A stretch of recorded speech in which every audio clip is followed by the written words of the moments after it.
Hello, I'm that James guy, and today I'm going to talk about living with an old BMW.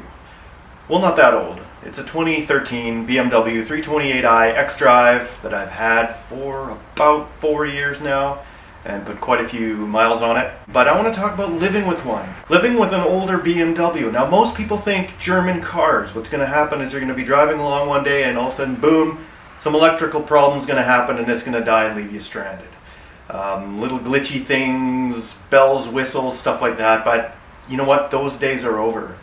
BMW and the German cars perfected that kind of stuff quite a while ago, so that's not the issue. But what I'm talking about here is the N20 engine, specifically, which is BMW's first four-cylinder turbo that they brought to North America. Now, the issue with those engines, and the thing that's always on the back of your mind when you own one, is the timing chain. I'm talking about 2012, 2013, 2014. The issue seemed to be solved in 2015 with some chain updates, guide updates and stuff like that, as well as some oil change interval updates. So what causes the issue typically is extended oil changes. Direct injected GDI engines put a lot of soot into the oil, especially when you first start them up cold. It has to spray extra rich fuel into the mixture, or else it just kind of gets stuck on the cylinder walls. Well, it does anyway, but spraying more fuel richer than a normal port injected engine to kind of get things going until there's a bit of heat and it can atomize correctly. But in these engines, that soot ends up in the oil, like any direct injected engine. And what happens is it becomes abrasive soot that gets into the little tiny pins and connections in the timing chain, and they wear out. These manufacturers, like Audi, Volkswagen, a bunch of them, didn't realize this at first. And on this car, after I reset the oil change interval, the BMW interval, it says right on the screen, right on the dashboard, 19,000 kilometers. So people, I presume during the lease period, every 19,000 kilometers, which is about 12,000 miles, get their oil change done. And that is just simply too much. That is too far. Earlier inline sixes, like in the E46s, they had about an 8-liter oil sump in them. So extending them out to 20,000 kilometers, 13,000, 14,000 miles, didn't really hurt a whole lot. But this thing only holds 4.8 liters. It's not very much. So ever since I got the car at 75,000 kilometers, which is just shy of 50,000 miles, I've been doing the oil change every 10,000 kilometers, which is about 6,200 miles. And now that I drive more in town, less on the highway, I do it even shorter, like 8,000 kilometers, 5,000 miles. And so it's a bit of a wild card. Before I owned the car, I don't know when the intervals were done, but I know since then, it's been pretty regular, and I don't have to worry about too much like accelerated timing chain and guide wear. Now, many of these cars at 80, 90, 100,000 miles start having issues. You'll get this timing chain noise. You can just do a quick YouTube search on that and you can hear what this sounds like.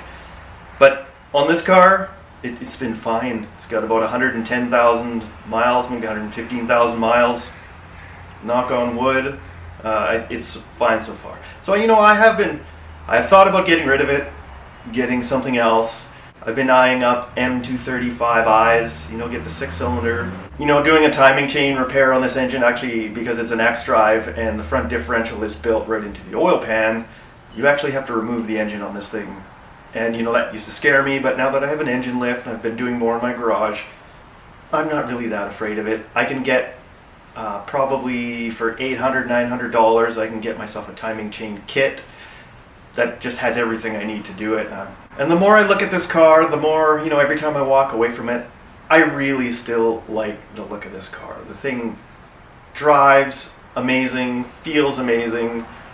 Do I really want to spend, 20, 30K to upgrade to a bit of a higher performance, kind of almost the same thing car? Probably not. So I think I'm going to bide my time. I'm going to keep the car and do a few more maintenance items to it.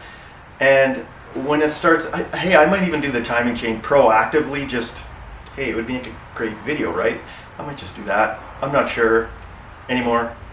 But a couple more maintenance items that I need to do. This thing needs shocks and struts. It's got like 110, 115,000 miles on it.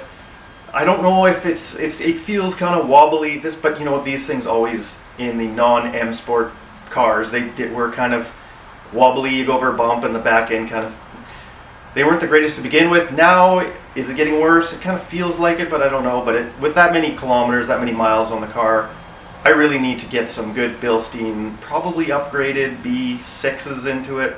They're a really good shock and strut. I might just do that. The thing will just ride amazing then, and then I don't have to worry. Another thing I should probably do is I'll probably do a transmission drain and fill on it. You know, I did one at 130,000 kilometers, which is about 80,000 miles. I changed the filter, which is the pan on the bottom of the transmission. Super easy to do. I didn't buy the ZF oil. I bought the ATF6 from Motul. Way cheaper. Same thing. Trust me, it's the same thing. It totally didn't make a difference in the way it shifted. Because when you drain and fill one of these, you can't actually drain the oil out of the torque converter. So I might just do not replace the filter again, but just drain the oil and fill it. I'll make a video on that when I do that. But otherwise, it's still a really good car, and it's still really fun to drive. And you know what I'm going to do? I'm going to show you that. What I have never, ever done with this car is I've never done a 0 to 60 pull. So I think I'm going to do that. I'm going to do a 0 to 60 pull on this car.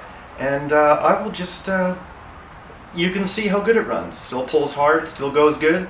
And we'll see how it actually does 0 to 60. So I made an original review on this car. I'll link to it at the end, or maybe up there if I put a card in. Every time I get in this car and drive it, it just fits. I say this about all my cars that I own right now. It just fits.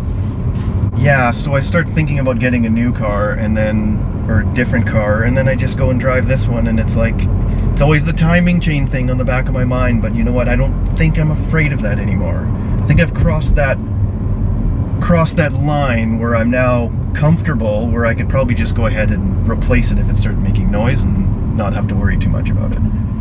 So here we go. We're going to do a 0 to 60 pull right here, right up the road here. I'm going to try and find a nice little hole in traffic, and we'll go ahead and do this. It is a Sunday afternoon, and there's a lot of cruising traffic nearby. There's nice country roads nearby that people just like driving.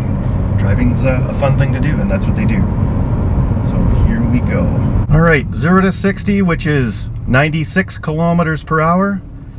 Let's do it.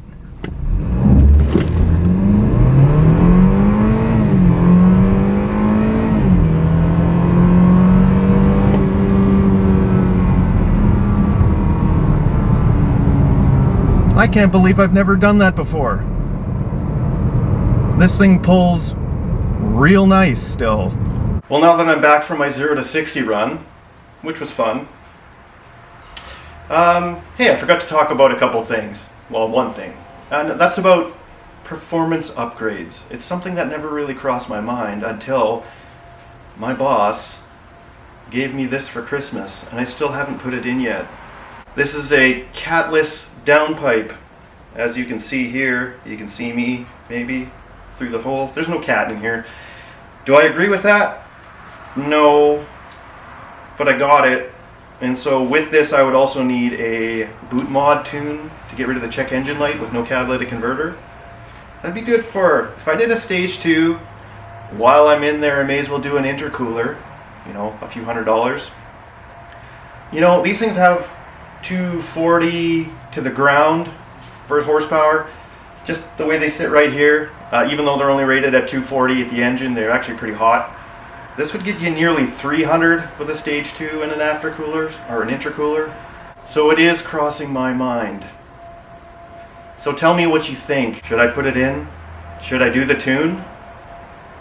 Anyway, that's it for today. So if you found this useful, please hit the subscribe button, hit the like button, and hey, follow me on Instagram, whichever way it's. And I will see you next time.